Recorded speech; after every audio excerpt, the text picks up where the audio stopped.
le maire de la ville de Quatre-Bornes, messieurs les responsables de l'UDM,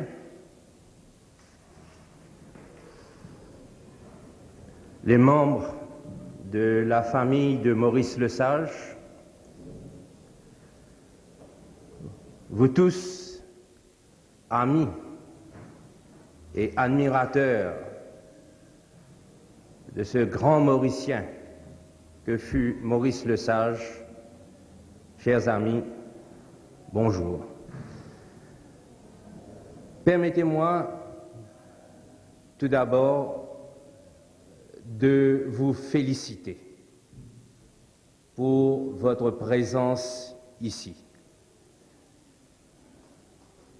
Si je vous adresse mes félicitations, ce n'est certes pas au nom de l'UDM, mais c'est en mon nom personnel, parce que votre présence nombreuse, attentive, recueillie, nous amène à penser que ce flambeau de liberté, de démocratie, qui nous a été transmis de génération en génération par des hommes du calibre de Rémi Ollier, de Charles Lille, de Léoville Lhomme, d'Édouard Laurent, d'Edgar Laurent, de Raoul Rivette, de Jules Kénic, eh bien, ce flambeau continue à briller dans le ciel mauricien. Et cela nous est d'un très grand réconfort. C'est pour ça que je ne suis pas tout à fait d'accord avec M. Ramlala quand il parle de l'UDM qui renaît de ses cendres, parce que pour moi, l'UDM n'a jamais disparu de la scène politique mauricienne.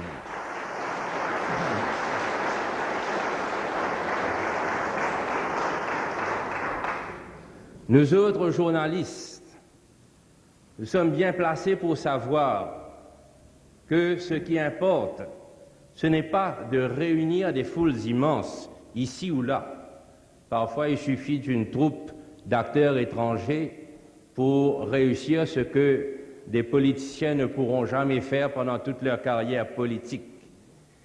Mais ce qui compte, c'est non pas la quantité de la foule, mais la qualité de cette foule. Contrairement à ce que Elwin Schuttel vous a dit, j'ai hélas pas assez connu Maurice Lesage. Et quand je le dis, je plaide coupable, parce que j'ai eu cette chance merveilleuse d'avoir eu Maurice Lesage comme professeur pendant 6 ans de ma vie. J'ai découvert en Maurice un homme d'une très grande culture et d'une très vive intelligence. Et j'ai beaucoup souffert pour lui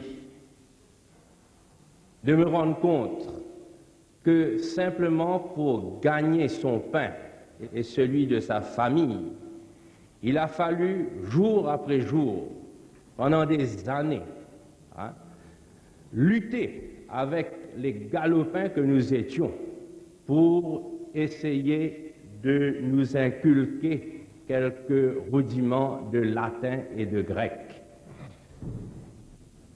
Et là, c'est un peu un constat de l'échec de ce système éducatif qui nous vient de Cambridge, que je voudrais souligner, en ce sens que c'est un système qui nous incite à simplement connaître uniquement ce qui est dans le programme et de ne pas chercher par nos propres moyens à découvrir ce qu'il y a au-delà de notre programme. Et on est arrivé à cette aberration qu'il suffisait pour quelques malins, quelques débrouillards, d'apprendre par cœur la traduction anglaise de quelques chapitres de Cicéron ou de Xénophon pour pouvoir avoir de brillantes notes aux examens de Cambridge. Ceux qui, par contre, voulaient partager la passion de Maurice Lesage pour la culture gréco-romaine et qui essayaient par leurs propres moyens de traduire n'importe quel passage de latin et de grec, eh bien, ils étaient un peu les victimes de ce système. Un gaspillage, donc, que l'utilisation qui a été faite de ce grand savoir de Maurice Lesage.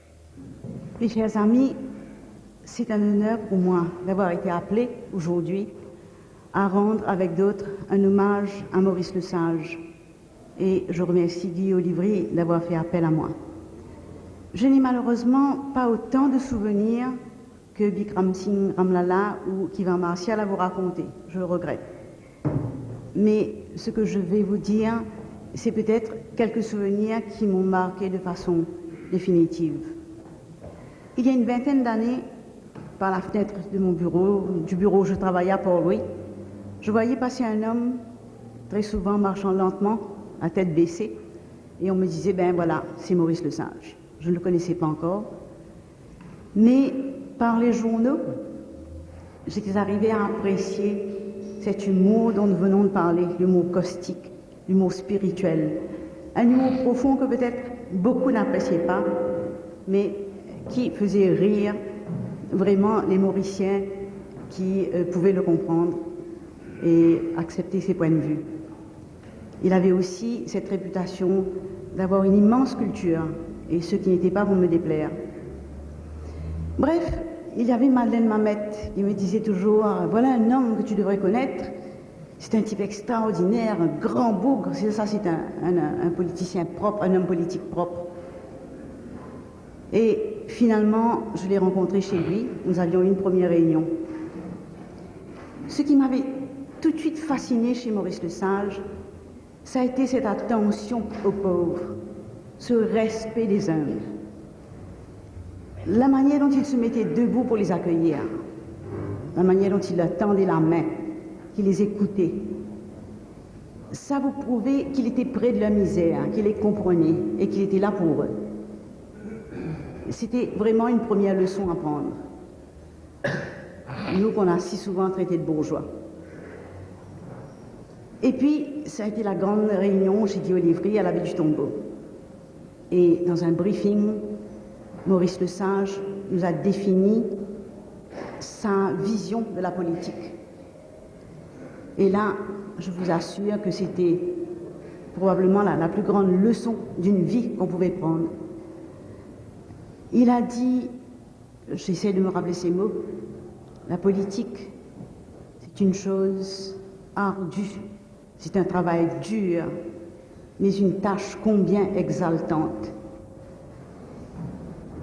Et c'est là que j'ai compris que pour Maurice Lesage, servir en politique, c'était se dépasser, c'était transcender ses goûts personnels, ses idées peut-être, oublier même son parti, ses proches, pour servir plus grand, pour servir mieux, pour se mettre vraiment au service de la nation mauricienne.